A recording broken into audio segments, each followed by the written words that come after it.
संसार में प्रत्येक प्राणी काल व्याल का ग्रास है।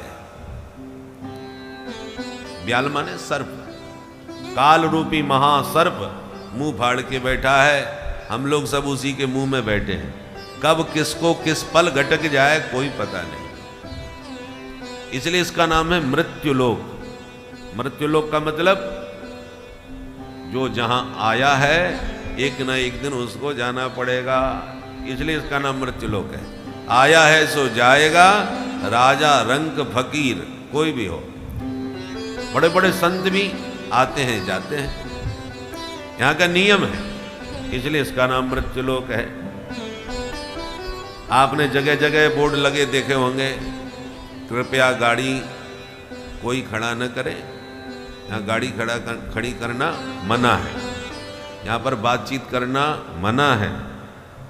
कहीं ऐसा बोर्ड देखा है यहाँ मरना मना है, प्लीज यहाँ कोई ना मरे, कहीं नहीं लिख सकते आप सारी धरती पर, क्योंकि नाम ही इसका मृत्युलोक है। ऐसी कोई जगह नहीं जहां मृत्यु की पहुंच ना हो, वो कहीं भी पहुंच सकती है। इसलिए काल व्याल मुखग्रास, हर प्राणी यहां काल व्याल का ग्रास बना बैठा है। अब वो काल व्याल की मर्जी है किसको किस वक्त गटके उसका, इसलिए इसका नाम है संसार। संसार का अर्थ जानते हैं? संसार का अर्थ होता है सरकने वाला। संसरति इति संसारः, जो सनई सनई माने धीरे धीरे सरकता जा रहा है, उसका नाम संसार। सब परिवर्तनशील हैं यहां। आप अपने को ही देख लो, पहले आप बच्चे थे, देखते देखते बचपना सरक गया, आप जवान हो गए, धीरे धीरे जवानी सरक गई, आप बुढ़े हो गए, धीरे धीरे बुढ़ापा भी सरकते सरकते और एक दिन बिल्कुल सरक गए। इसीलिए इसको संसार कहते हैं। सनई सनई सरकता जा रहा है, हर क्षण व्यक्ति बदलता है, पर बदलाव की गति इतनी बारीक है कि आप किसी को देख नहीं पाएंगे बदलते हुए।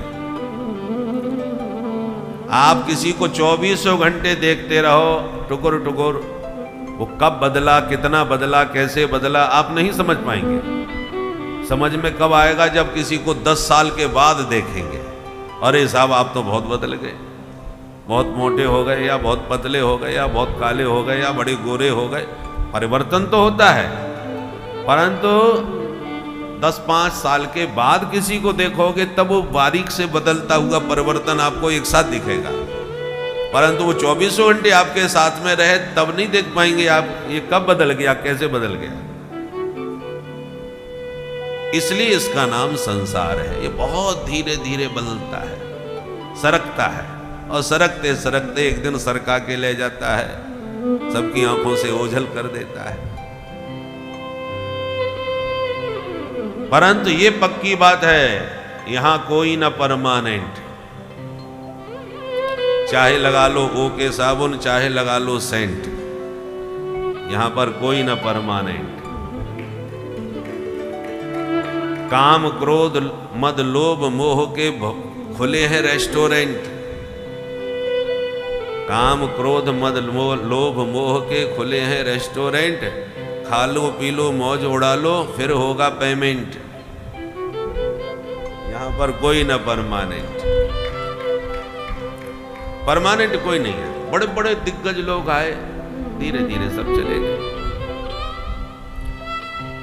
कुछ रोके जाते हैं, कुछ हंसते हुए मुस्कुराते हुए जाते हैं। महात्मा लोग तो जीते जी समाधि ले लेते हैं, उनको कोई कष्ट नहीं होता। मृत्यु का रहस्य जो जान जाते हैं, वो मृत्यु को मंगल महोत्सव के रूप में मनाते हैं। मृत्यु किसे कहते हैं?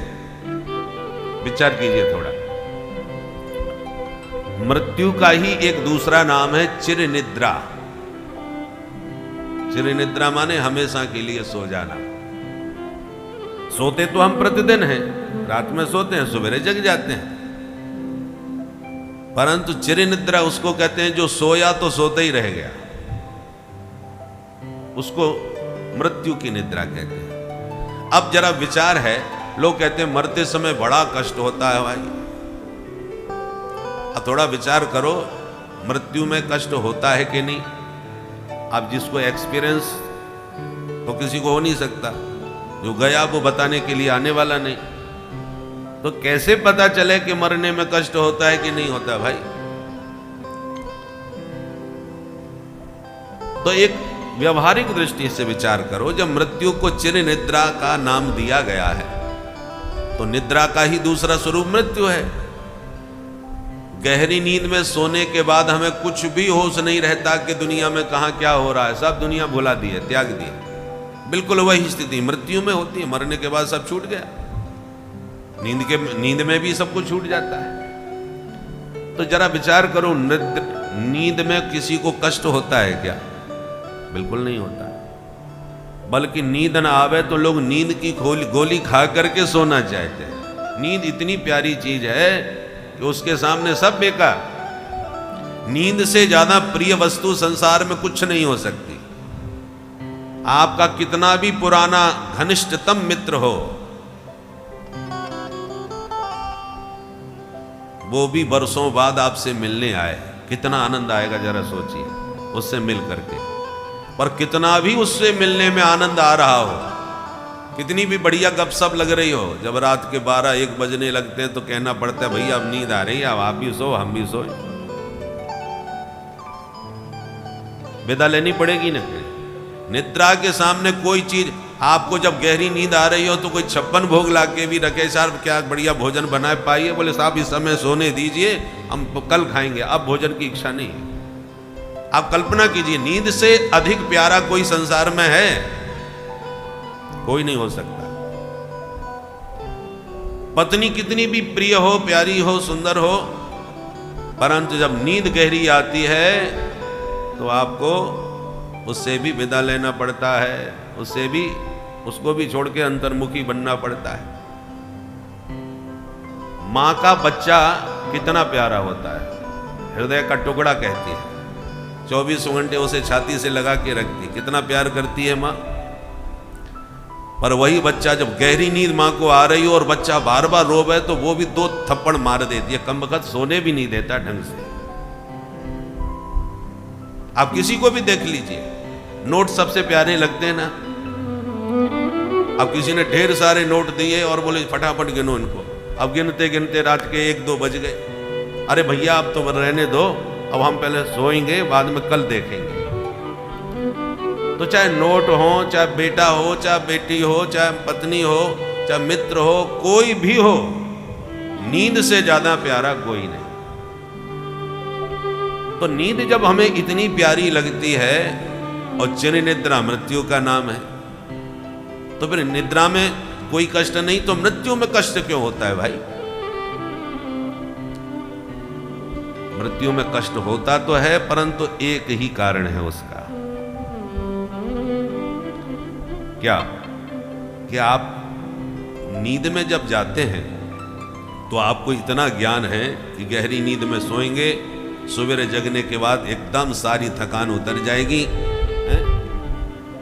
जितनी गहरी नींद में सोएंगे उतने ही आप ताजगी अनुभव करते हुए जगेंगे, एकदम फ्रेश हो जाएंगे। नींद ना आवे तो थकावट नहीं जाएगी। अब कल ही हम उड़ीसा में कथा संपन्न करके आए, कल कथा संपन्न हुई और यहाँ चालू हो रही, तो वहाँ से तुरंत 5 घंटे का सफ़र करके फिर रायपुर में आए, वहाँ से फ्लाइट पकड़ी, फिर दिल्ली में उतरे रात को, और फिर दिल्ली में जागरण ही करना पड़ा। नींद कहाँ आती एयरपोर्ट पर, और फिर सवेरे की फ्लाइट पकड़ के यहाँ देहरादून आए। तो हमने देखा कि सुविधा तो खूब थी कोई, पर नींद नहीं थी। आने जाने में चलना पैदल थोड़ी चलना पड़ा, परंतु नींद उचित नहीं मिली तो भयंकर थकावट हो गई। अब जब महाराज सवेरे बाल भोग करके जरा आराम कर लिए, तब ताजगी आई। जब नींद पूरी, उसकी कोर्स पूरा हो गया, तब जा करके थकावट उतरी और अब थोड़ी ताजगी आई। तो कहने का मतलब यह है कि नींद के सामने सब फैल, कुछ भी हो, कितनी भी प्रिय हो, परंतु नींद में हमें इतना तो ज्ञान है कि सोने के बाद हम फिर जागेंगे और सोते समय जो हमसे छूट जाता है वो जागने के बाद फिर मिल जाता है। बिना सब कुछ त्यागे आप सो नहीं सकते। थोड़ा भी टेंशन चल रहा हो मस्तिष्क में तो नींद ही नहीं आएगी ठीक से। नींद तभी आती है जब सब कुछ मस्तिष्क से निकल जाए, सबको भुला दिया जाए, सारा संसार छूट जाए, सबको भूल करके ही आप सो पाएंगे। किसी का भी चिंतन चलता रहा तो नींद बढ़िया नहीं आएगी। तो जो सब कुछ आपने मन से त्यागा उसके बाद सोए, परंतु जब जागे तो जो छूटा था वो सब मिल गया। मकान, दुकान, व्यापार, घर परिवार सब मिल गया। इसलिए हमें कोई कष्ट नहीं है, जो खोया वो पाया। पर चिरनिद्रा में जब आंख बंद होती है तो इतना हमें मालूम है कि इस नींद में सोने के बाद जो छूटा तो छूट ही गया, फिर वापस नहीं मिलता। चिरनिद्रा में जब आंख बंद होती है तो आंख बंद करने के साथ ही संसार पूरी तरह और हमेशा के लिए छूट जाता है। घर परिवार, मकान, दुकान, व्यापार सब छूट जाता है। तो मरने का कष्ट नहीं है, छूटने का कष्ट है कि जिस घर परिवार को मैंने इतने वर्षों से सजाया, इतना बड़ा व्यापार मैंने बढ़ाया है, इतने मेरे नेमी प्रेमी, इतना घर मैंने संबंध संसार में बनाया, मेरे इतने नेमी प्रेमी लोग हैं जिन जिन से हमारी ममता है। मैं और मोर तोरते माया। माया के ये दो रूप हैं, मैं और मेरा। मैं माने शरीर, हमने मैं के रूप में शरीर को माना है। शरीर से हमारा कितना प्रेम होता है। इस शरीर को चमकाने में हमने कितना रुपया खर्च किया होगा है? तो जिस शरीर को मैंने इतना सजाया, संभाला, और इस शरीर के संबंधों को मैंने जितना बनाया और संभाला, वो अब न शरीर रहेगा और न संसार रहेगा। तो मृत्यु के कष्ट का कारण कौन बना? आसक्ति, मैं और मेरा। शरीर में आसक्ति, संबंधों में आसक्ति जितनी अधिक होगी, मृत्यु में उतना ही अधिक कष्ट होगा। और न शरीर में आसक्ति है, न संसार के संबंधों में आसक्ति है। जीते जी यदि आपने अभ्यास जीवन का ऐसा बना लिया कि किसी में आसक्ति नहीं रह गई, तो आप मुस्कुराते हुए जाइए, कोई कष्ट आपको नहीं होगा। क्योंकि जो छोड़ने का ही तो कष्ट है। हम पहले ही छोड़ के बैठ गए तो अब काहे का कष्ट? आपसे कोई 10 लाख रुपया मार पीट करके ले जाए तो 10 दिन तक आप सो नहीं पाएंगे। अब मारे पीटे नहीं, वैसे भी चोरी करके ले जाए तो भी आपको नींद नहीं आएगी कि 10 लाख चले गए। और आप किसी को 10 लाख रुपया जब दान कर देते हो अपने हाथ से, तो बड़े गौरव के साथ कहते हो, बड़ी प्रसन्नता के साथ बताते हो, उस समय कोई कष्ट नहीं। गया तो तब भी, दान आपने दिया तब भी गया, पर आपकी मर्जी से गया, आपके हाथ से गया, आपकी इच्छा से गया। परंतु जो छीन के चुरा के ले गया वो आपकी इच्छा के विरुद्ध गया। इच्छा के विरुद्ध जाने पर कष्ट होता है, अपनी इच्छा से देने में कोई कष्ट नहीं होता। बस यही नियम मृत्यु पर है। यदि आपने संसार को मन से पूरी तरह त्याग दिया, दे दिया, तो आपको फिर त्यागने का कोई कष्ट नहीं होगा। और यम के दूत जबरदस्ती आपसे संसार छुड़ा करके आपको ले जाएं तो उतना ही अधिक कष्ट होगा। इसलिए हमारे ऋषियों ने जो 4 आश्रम बनाए हैं, पहला ब्रह्मचर्य आश्रम, दूसरा गृहस्थ आश्रम, तीसरा वानप्रस्थ आश्रम और चौथा संन्यास आश्रम। ये 4 आश्रम है। 100 साल की मनुष्य की यदि उम्र है तो 25-25 साल के 4 विभाग कर लो जीवन में। प्रारंभ के 25 वर्ष जो है खूब पढ़ाई लिखाई में लगाओ। ये ब्रह्मचर्य आश्रम अध्ययन के लिए होता है। जितना करना है अध्ययन खूब कर लो, जितनी पढ़ाई करनी है करो। पर 25 वर्ष के बाद अध्ययन संपन्न करके सदगृहस्थ मार्ग में चले जाओ, विवाह करो, फिर संसार का भी स्वरूप देखो, समझो। और जब 50 साल की उम्र तक संसार का सुख भोग लिए, बेटा बेटी हो गए, शादी विवाह कर लो, सबसे फ्री हो लो। और संसार की सारी जिम्मेवारियां जब 50 वर्ष की उम्र तक पूरी हो जाए तो 50 के बाद 51, 52 ये वन के संकेत मिलने लगते हैं। अब थोड़ा घर से बाहर निकलो, बगल में ये ना वानप्रस्थ आश्रम, माने वन को प्रस्थान करना। वानप्रस्थ का मतलब क्या है? वन की ओर प्रस्थान करो, माने घर से थोड़ा बाहर निकलो। अभी तक 50 वर्ष की उम्र में तो बेटा बेटियों के विवाह, उनकी जिम्मेवारी सब कंधे पे, तो उनका निर्वाह कर लो, और फिर सबसे फ्री हो करके 50 के बाद वन की ओर प्रस्थान कर दो। वो है वानप्रस्थ। देखो, एकदम कोई चीज छोड़ने में बहुत कष्ट होगा, नहीं छूटेगी, उसका अभ्यास करना पड़ेगा। इतने वर्षों तक जिन परिवार के बीच में इतना घुल मिल करके रहे, उनके बिना तुम रह नहीं पाए। 2 दिन के लिए भी बाहर कहीं जाते थे तो टेलीफोन करके पूछ लेते थे घर में सब ठीक ठाक चल रहा है कि नहीं, दुकान पे कौन गया भाई, आदि आदि सब पूरी जानकारी रखते थे। जिम्मेवारी सब आपके कंधे पर थी। अब इतना जिम्मेवारी जिसकी निभाई, आपको एक झटके में उसको कैसे छोड़ दोगे भाई? समय लगेगा, उसके लिए अभ्यास करना पड़ेगा। जो अभ्यास करते हैं वही छोड़ पाते हैं। अभ्यास कैसे करें? बोले साहब, परमार्थ निकेतन में ऋषिकेश में कथा हो रही है, बच्चों से कहा कि तुम लोग जरा घर संभालना, हम 7 दिन जरा कथा सुनेंगे वहाँ। तो कोई घर वाला भी मना नहीं करेगा, बच्चे भी मना नहीं करेंगे, ठीक है घूम आओ भाई, घूमने के बहाने ही आओ। और 7 दिन तक ऐसा अभ्यास करो कि घर का चिंतन ना बने। पूरी तरह भागवत के चिंतन में, भगवान के चरित्रों का श्रवण करने में, गंगा जी की आराधना में, गंगा जी के दर्शन करते हुए, माने पूरा 7 दिन अध्यात्ममय हो जाए। परमार्थ चिंतन में, परमार्थ निकेतन में है तो परमार्थ चिंतन में ही रहे, परमार्थ में ही रहे, व्यवहार संसार में ज्यादा न फंसे। और फिर मन को टटोल के देखो, 7 दिन में ईमानदारी से तुम कितने मुक्त हो पाए, घर को कितना भूल पाए। प्रतिदिन यदि देखो, आजकल तो ऐसा है कि मोबाइल से रोज वीडियो कॉल करके देखते रहो, तो फिर छूटा नहीं। वो तो आप मन से तो उधर ही चिपके हो, शरीर से जरूर आ गए बाहर, पर मन तो अभी उधर ही चिपका हुआ है। इसलिए 7 दिन में अभ्यास ऐसा बनाओ कि घर वाले तुम्हारे बिना रहना सीख जाएं, तुम उनके बिना भी रहना सीख लो।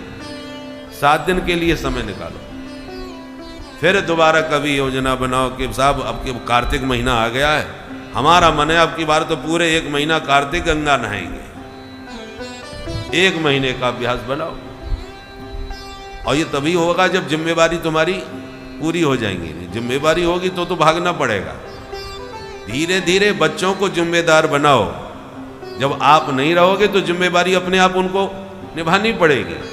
जब आप रहोगे तो वो निश्चिंत रहते हैं कि बैठे हैं, सब संभाल लेंगे, हमको क्या जरूरत। जब तक कंधे पर जिम्मेवारी उनके नहीं डालोगे तब तक वो तैयार नहीं होंगे। तो धीरे धीरे इस प्रकार से समय निकालना चाहिए। और जो जो आप इधर समय निकालना प्रारंभ कर दोगे, समय बढ़ाना चालू कर दोगे, उधर बच्चे भी जिम्मेवारी निभाना चालू कर देंगे। आपके बिना रहने का अभ्यास उन्हें बन जाएगा, आपको उनके बिना रहने का अभ्यास बन जाएगा। और फिर धीरे धीरे समय जब बढ़ता गया तो पता चला कि अब की बार तो हमने महाराज जी से कमरा ले लिया है या कमरा बनवा दिया है, हम तो पूरा 1 साल यहीं जमेंगे। कोई विशेष दायित्व तो घर में कोई शादी विवाह हो गया तो चले जाएंगे, नहीं तो ज्यादा से ज्यादा हम यहाँ रहेंगे। श्री धाम वृंदावन में हम जिन भैया जी के यहाँ रहते थे, श्री बिशन चंद सेठ जी नाम था उनका, शाहजहाँपुर के थे, सांसद थे, राजनीति से त्यागपत्र दे करके वृंदावन चले आए थे, ब्रजवास किया, तो हम उन्हीं के सानिध्य में रहते थे। तो महाराज एक बार वो अपना घर छोड़ करके, या राजनीति त्याग करके, सबसे संन्यास ले करके, वो ये उस बात है सन 80 की, 1980 में, तो उस समय तो वृंदावन सचमुच बन ही था, अब तो स्वरूप दूसरा भव्य हो गया है। तो सेठ जी जहाँ इतना उनका ऐश्वर्य था, वो सब छोड़ छाड़ करके जब वन में आए तो जीवन में कभी लौट के घर ही नहीं गए। और जब उनके नाती पोताओं के विवाह का समय आया, बोले भैया जी कम से कम विवाह, अपने नाती पोता के विवाह में तो चलो। तो वो एक ही बात कहते कि यदि हमें अपने बच्चों के नाती पोताओं के विवाह में आऊँगा तो मेरे जो मित्रों के नाती पोता हैं उनके यहाँ भी आना पड़ेगा, व्यवहार बिगड़ेगा। इसलिए जब हमको कहने को हम अपने ही बच्चों के विवाह में नहीं आते तो तुम्हारे विवाह में, तुम्हारे बच्चों के विवाह में क्यों आएंगे? बिल्कुल पूरी तरह से विरक्त होकर के, माने सन्यास भले ही उन्होंने नहीं लिया पर मन से पूरी तरह सन्यासी बन करके आए। और जब उनके परिवार में कोई विवाह होता था तो विवाह की वीडियो बना करके सब परिवार आकर के फिर दादाजी को दिखा देते, देखो दादाजी ऐसे ऐसे विवाह हुआ, और दादाजी खुश हो जाते थे, बस एक दिन मिल लिए। ये है असली वैराग्य। केवल कपड़े रंगने से नहीं, मन वहीं रमा हुआ है। सच्चा त्याग कबीर का जो मन से दिया उतार। तो अभ्यास करने से धीरे धीरे बन जाती है बात। तो कब संसार छूट गया आपको पता ही नहीं चलेगा, कैसे छूट गया पता ही नहीं चलेगा। और तुम कह के तो कहोगे हम सन्यासी बन रहे हैं, अब हम लौट के नहीं आएंगे, तो परिवार टेंशन में आ जाएगा, आप भी परेशान हो जाएंगे कि मैं छोड़ के आ गया, अब मैं तो दोबारा जाऊंगा नहीं, अब भगवान जाने मेरे बिना वो कैसे रहेंगे। कह करके मत आओ, ऐसा व्यवहार बनाओ, ऐसे ऐसे धीरे धीरे निकलने का अभ्यास करो कि तुम्हें भी बुरा ना लगे और तुम्हारे परिवार को भी बुरा ना लगे कि कब निकल गए। बोलो राधे राधे। इसका नाम है वानप्रस्थ, वन को प्रस्थान। और जब पूरी तरह मन में विश्वास हो जाए कि अब मेरा चिंतन घर परिवार का बिल्कुल नहीं होता, तब फिर पूरी तरह से कपड़े रंग करके सन्यासी बन जाओ। परंतु कपड़े पहले रंग लिए और सन्यास दीक्षा ले ली, अब मन बार बार उधर ही घर में लग रहा है। ऊपर उठना तो उत्कर्ष है, गिरना ठीक नहीं। कि पहले सन्यासी बन गए, बाद में सन्यास नहीं संभला तो फिर गृहस्थ बन गए, ये पतन कहलाएगा। ऊपर की तरफ बढ़ो तो धीरे धीरे मजबूती के साथ आगे बढ़ो, कहीं बीच में नीचे न उतरना पड़े, पतन नहीं होना चाहिए। इसी का नाम है सन्यास।